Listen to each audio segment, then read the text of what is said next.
Hey everyone, welcome to the official Outlander podcast. We're going to take some questions directly from our fans because we're in a Droughtlander. We're going to invite some guests on to talk about kind of behind the scenes and what it takes to actually build Outlander. And our very first guest is Meryl Davis, and we're here to talk about producing. Welcome, Meryl Davis, and I believe that is Carrot. Special guest star Carrot, who of course saw that I was about to do a Zoom and wanted to join, so she might join for part of this. Thanks for having me. So exciting. We'll have a question for Carrot, who her favorite producer is, and we probably all know who what the answer is to that. So why don't we dig into some of these questions? I'm just thrilled to be doing something to ease this Droughtlander because I know obviously we're in production right now, so the Droughtlander has not been as bad for us, but thrilled that there's some extra content here for all those thirsty Outlander fans. Yes. So let's give them something to drink here. Yep. How did you get into your respective careers of producing and writing? What was your first paying job in the business? And what would you be doing if it wasn't for this? So, producing for you. I just knew I loved TV and just wanted to be a part of it. And after college was kind of searching for something to do. I randomly and stupidly went to drama school for 1 year, not because I thought I was a good actress or had potential, because I think I felt like I had to do something, wasn't sure what to do. And I'm a horrible, horrible actor. I just don't enjoy being in front of the camera at all. And then right around that time, a friend of mine from college, he knew an assistant director named B.C. Cameron at Star Trek. So my first paying job in the business was as a PA on Star Trek Deep Space Nine. So proud to now be an alumni of the Star Trek universe. What would you be doing if you weren't doing this? I would either try to have gotten into writing a little more. I have writing envy for all you writers, although I think it's so much harder than people think it is. Or I would have gone into sports. I love sports, and I think doing something in the sports world would have been really cool. Like a broadcaster? I don't know if I have kind of like acting. I'm not sure I'm great in front of the camera necessarily, but I think I actually would do well. I like interviewing people. Like, I love podcasts. I like interviewing people when I'm not necessarily the focus, but I can still, do a few things. So if I could do an interviewing gig, I think that would be really cool. You had an interesting first job, though.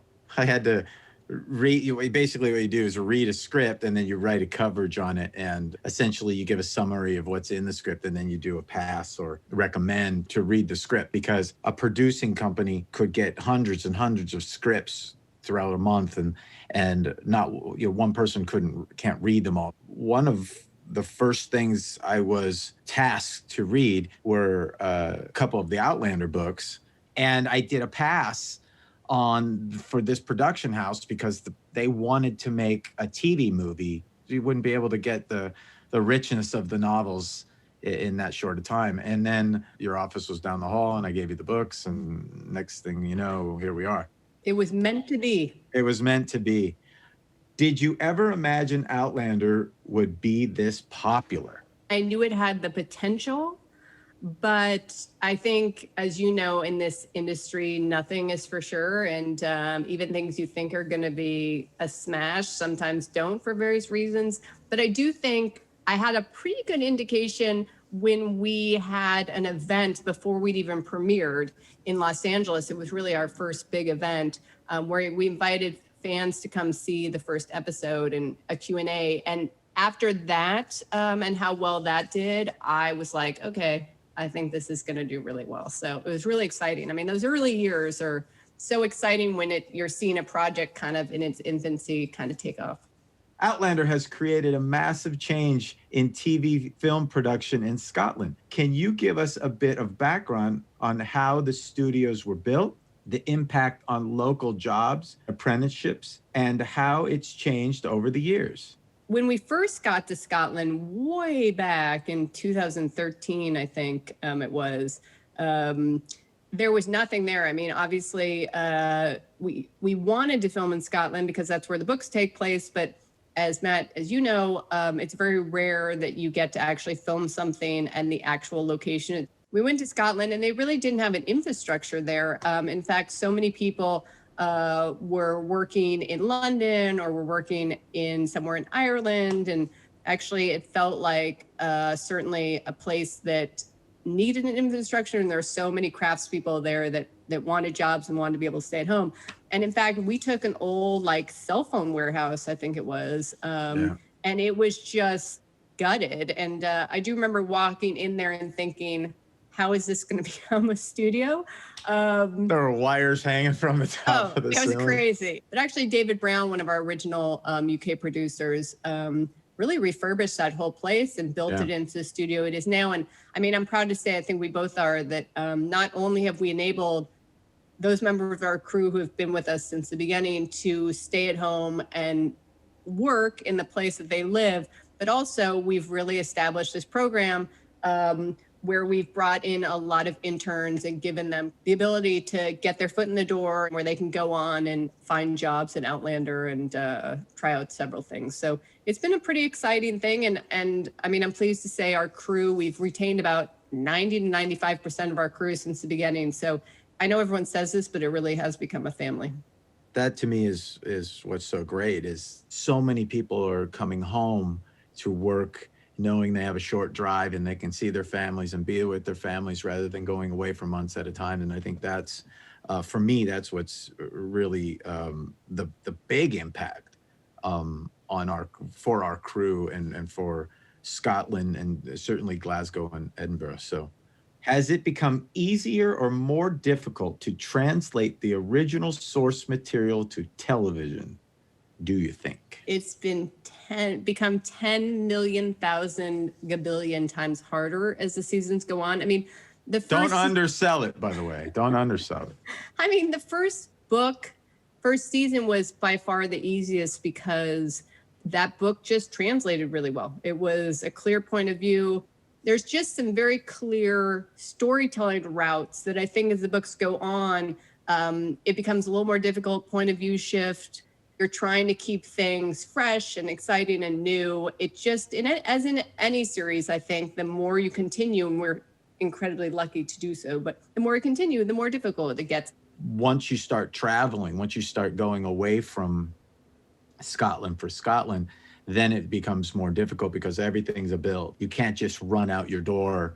When we did in season 1, it's like, oh, we can change this scene and we can go and find this location. Well, you can't do that now.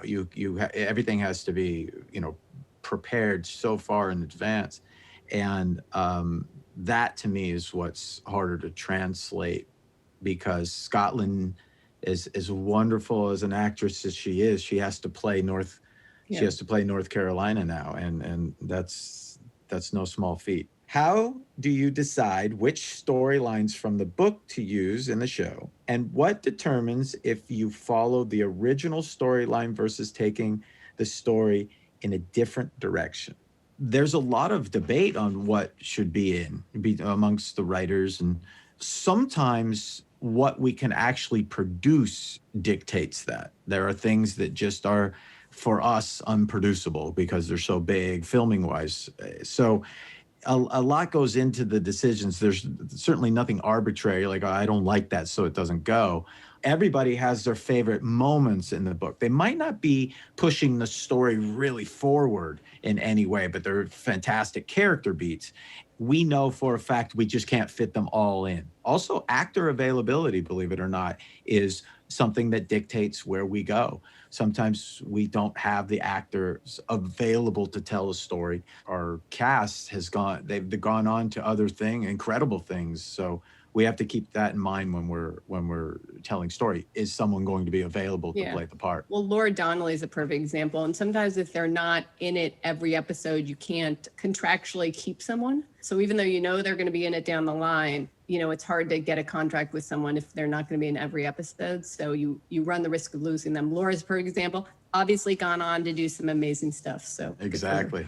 Of all the seasons, which scene was the most difficult to produce, or which one were most ecstatic with the results when you saw it in action. Oddly enough, the buffalo scene from last season was very challenging. We had to piece that together the way it was filmed because there was a buffalo farm that we had to go to, but we couldn't transport the buffalo. The difficulties of press-to-pans and how we were going to do that, we decided to build a huge marquee or tent and do the entire battle within that tent so we could control the mist and make sure it's not windy during the 4 or 5 days that we're shooting.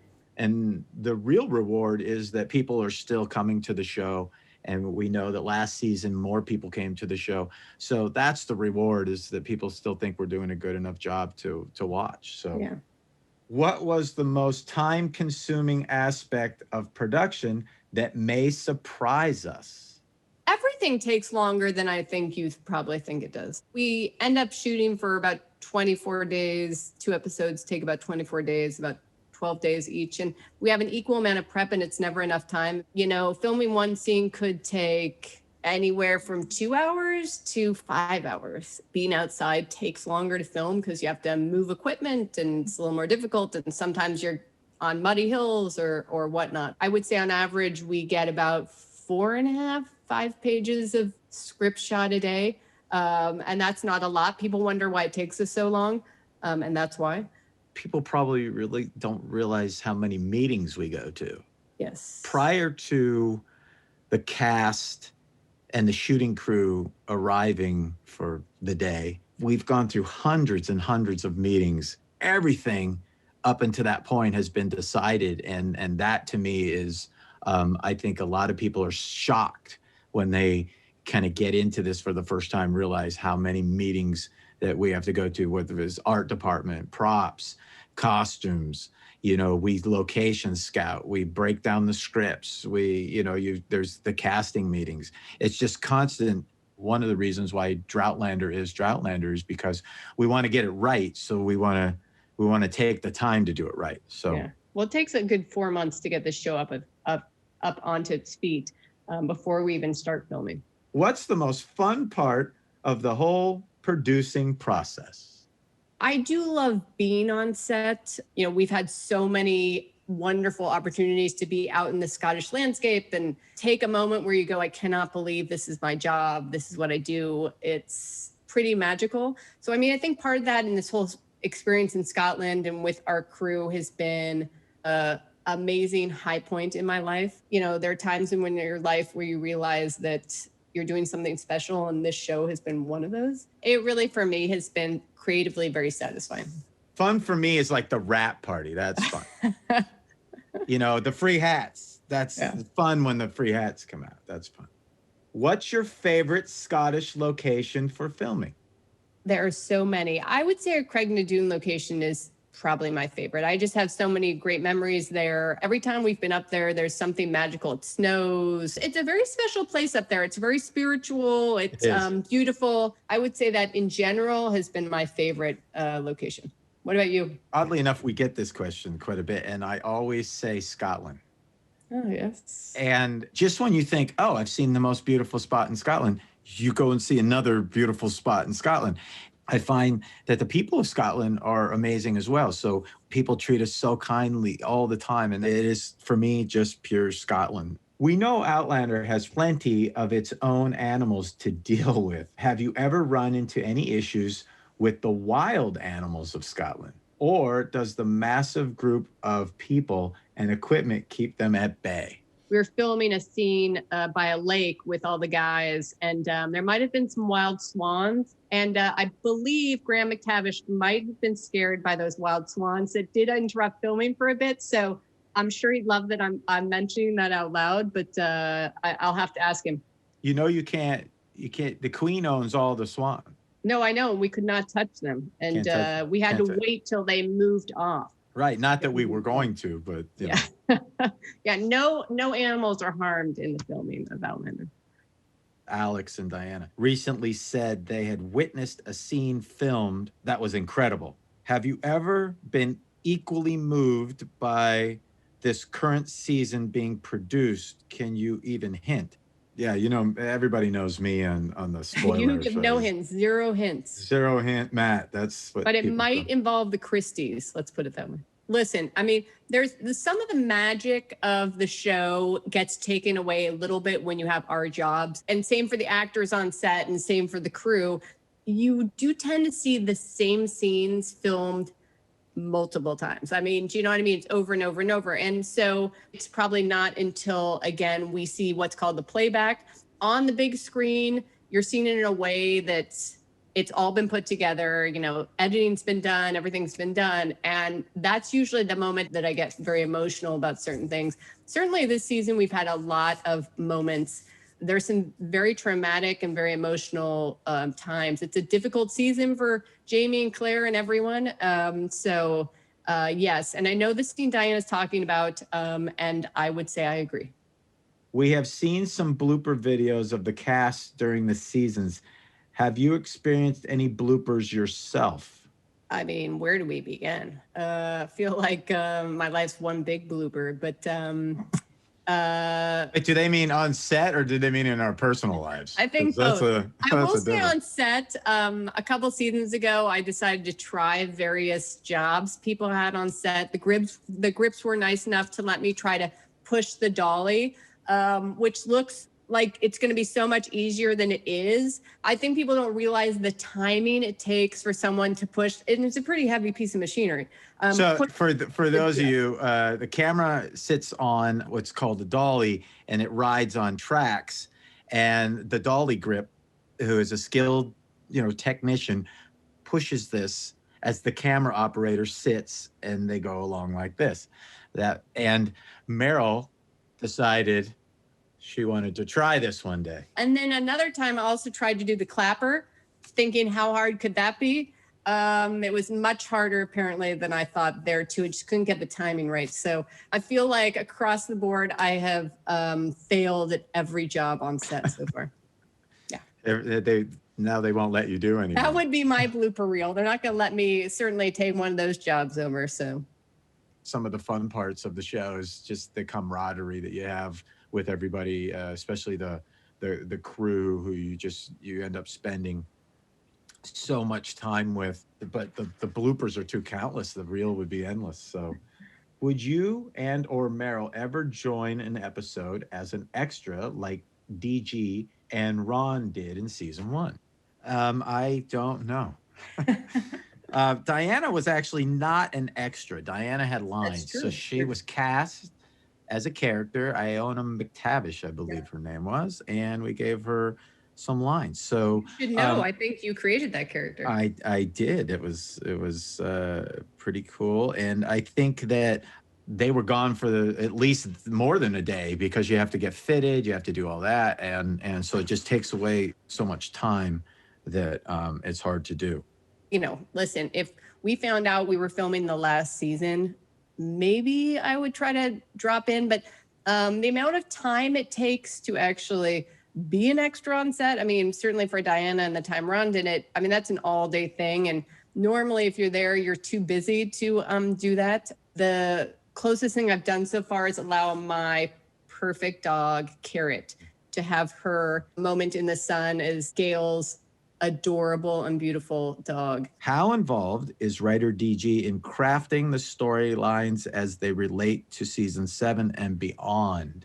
As you know, Diana's a consultant on the show, and she definitely, she'll consult if she sees something that she likes or doesn't like or whatever. We have a running dialogue with Diana always. So how are you dealing with COVID protocol while filming this season? Is it trickier, tolerable, creatively, dislike it totally? Well, definitely dislike it. Drinking more or less, I think she means alcohol, or standard response, it's fine. Listen, it obviously has been more difficult. I think anyone who's shooting now knows that. We're having to follow COVID protocols, which mean everyone gets tested multiple times a week. It has affected the show in that there are certain scenes we do where we can't have as many people as we'd like, or we maybe have had to redo the scenes in a way to reduce the amount of extras, or cast members. The crew or cast wearing a mask all day, as we all know, isn't the most fun thing to do, but we all know we have to, and it's the responsibility we take on. And we're very lucky to be back shooting in the midst of a pandemic. So I think none of us take it for granted, but everyone on set has been amazing in following the protocols. As difficult as they might be, they've been really amazing about it. It's tough, but we're once again super thankful to be back. And if that's what it takes to be back shooting, that's what we're going to do.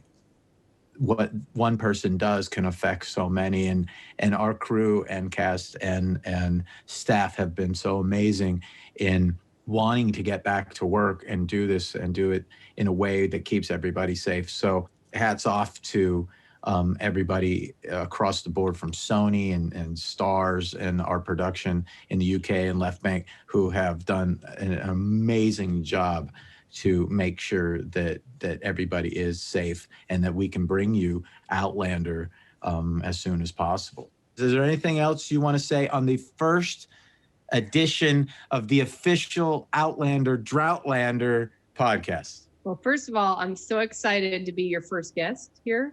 Hope I can come back. This is very exciting, but I do just want to say that a huge thank you to our fans for being so enthusiastic as we get into our 6th season. And a huge shout out to our amazing cast, our phenomenal crew. Couldn't do it without all of you. So thanks for having me. It's been exciting. Well, you and Carrot have been fabulous. Thank you very much. And I think that's it until next time. And we'll have another amazing guest from behind the scenes. Yeah, you need a good sign off, like the ear tug or, the. What? Yeah, I'm not doing that. I'm not doing that. How about until next time, and see everybody.